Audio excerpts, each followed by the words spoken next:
A lei permite curar em dia de sábado ou não?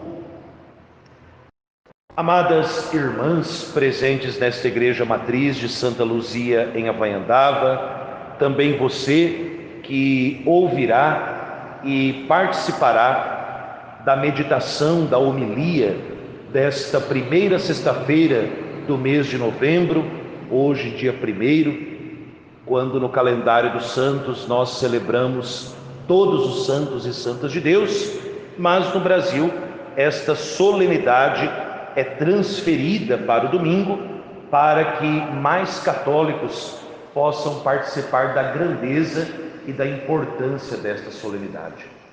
Iniciamos hoje com este dia de oração, comunhão, adoração, jejum, desagravo, reparação ao coração de Jesus. Iniciamos esse mês bonito de recordarmos a igreja padecente. Aqui vai uma brevíssima catequese. A igreja, que é o corpo místico de Cristo, que tem Cristo como cabeça, nós os batizados, os membros desse corpo, estamos como que organizados em 3 estágios, mas não separados. A igreja militante, que somos nós, que vivemos a vida nesse mundo. A igreja triunfante, que são aqueles que já participam da alegria do céu. E a igreja padecente, ou seja, as almas que já estão com o céu garantido, mas estão se purificando das faltas leves que ainda tinham, que é o purgatório.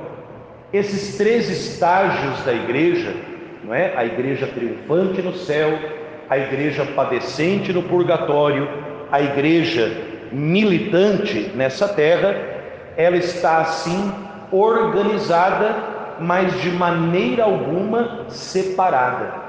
Por isso nós rezamos no credo: creio na comunhão dos santos.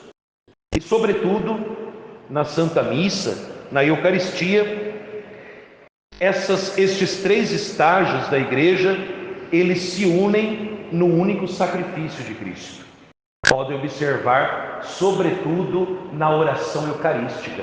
Quando nós rezamos logo após a consagração, rezamos pelo Papa, pela igreja nesse mundo, rezamos pelas almas dos que faleceram e pedimos a graça de participar da comunhão eterna com a Virgem Maria, seu esposo São José e os santos e os anjos de Deus. Que nós possamos então, como igreja militante, unidos à igreja triunfante, suplicar neste mês sufrágio, perdão, misericórdia para os nossos irmãos que estão no estágio da igreja padecente, para que a misericórdia divina se derrame sobre eles e possam também participar da comunhão eterna no céu, que é o grande sonho, o grande desejo de Deus para todos nós. Nós iniciamos hoje, na leitura corrente durante a semana, a leitura desta carta de São Paulo aos Filipenses. E enquanto a Lilian proclamava essa leitura, sobretudo quando chega na parte onde São Paulo diz, não é? Com a ternura de Cristo Jesus.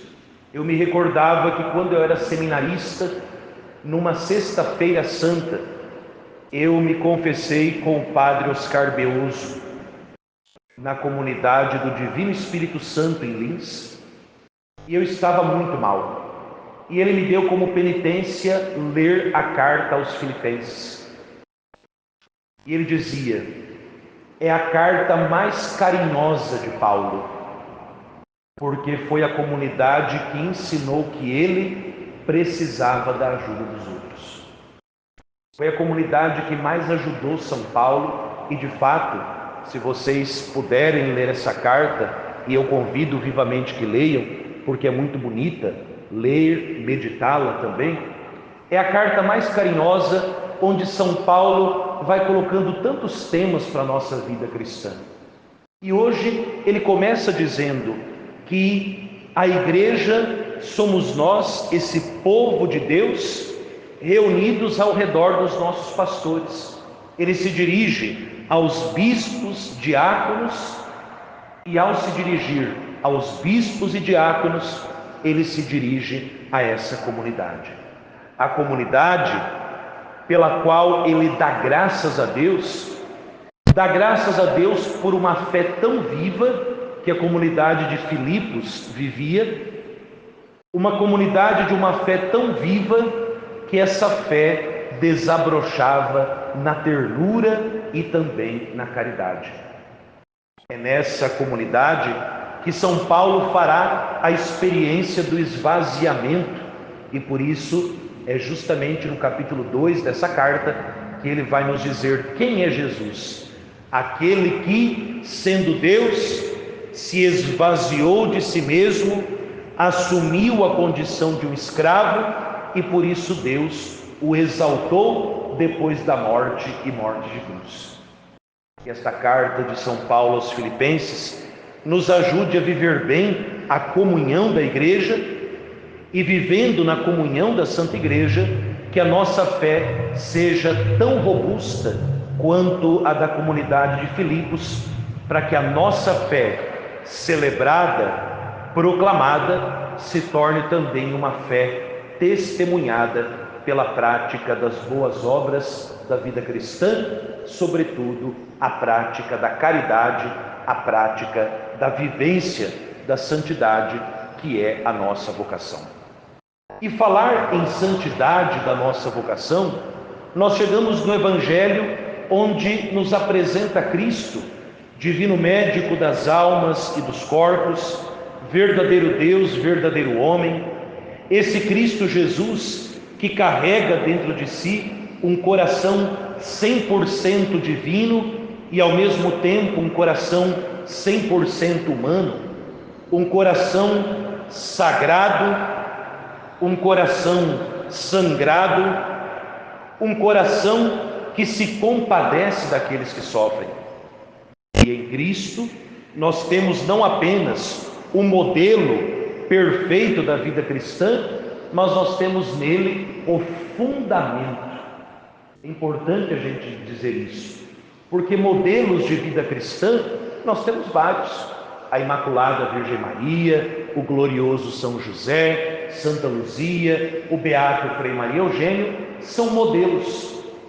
Mas o que sustenta todos esses modelos e intercessores da nossa fé é justamente o fundamento, o alicerce, a rocha que é Cristo Jesus.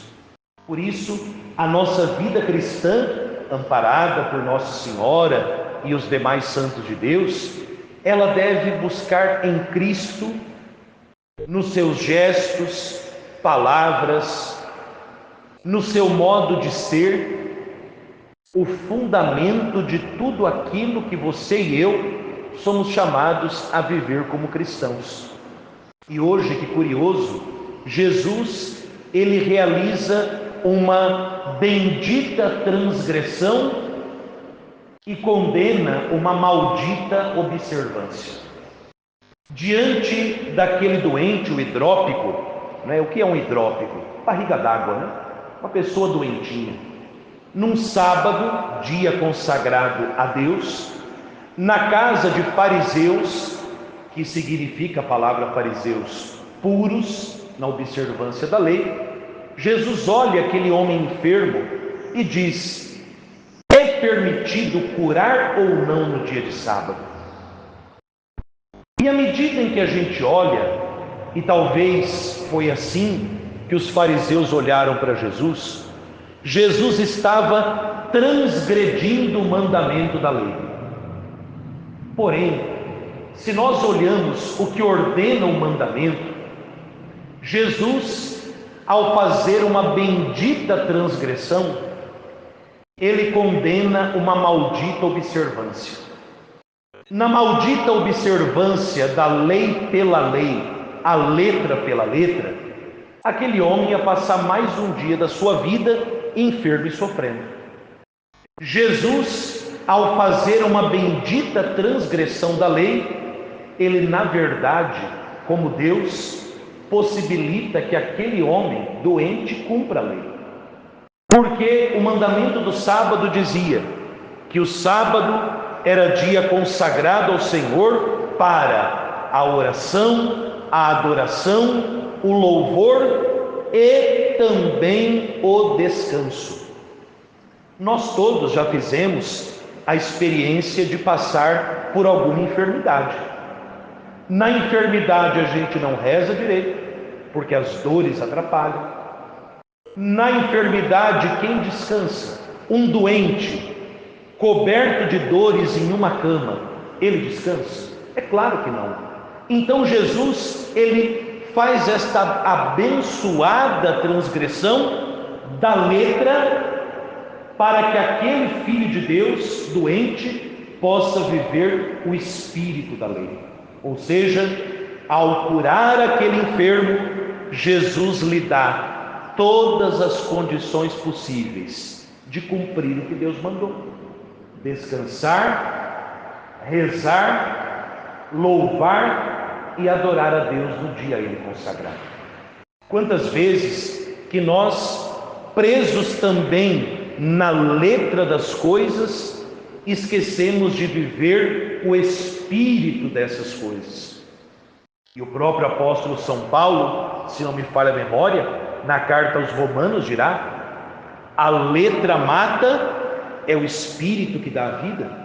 E por isso nós precisamos meditar, estudar, rezar a palavra de Deus e também o catecismo da igreja, para compreender qual é o sentido da lei, do mandamento, para que nós não vivamos uma observância cega, meramente legalista, correndo o risco de abandonar os gestos de Jesus. Bendita transgressão que promove o culto a Deus. Maldita observância que encarcera o ser humano simplesmente numa redoma de sofrimento e que no fundo o impede até de cumprir aquilo que Deus manda. Peçamos hoje ao Imaculado Coração de Maria, ela que tem o coração mais semelhante ao de Jesus, que ela nos ajude a ter no nosso coração os mesmos sentimentos de Cristo Jesus e a compreendermos na escola do coração de Jesus que não existe dia, hora, nem lugar para praticar o bem e fazer a vontade de Deus. O que não existe dia, hora e lugar permitidos é para a prática do mal, mas para a prática do bem, a prática da virtude, a prática da caridade, a prática da santidade, todo dia é dia, toda hora é hora, todo lugar é lugar. E Maria, ela que tem o coração que pulsa no ritmo do coração de Jesus, ajude também o nosso coração a pulsar no mesmo ritmo do coração divino e humano de Jesus, que veio para que todos tenham vida e vida em abundância.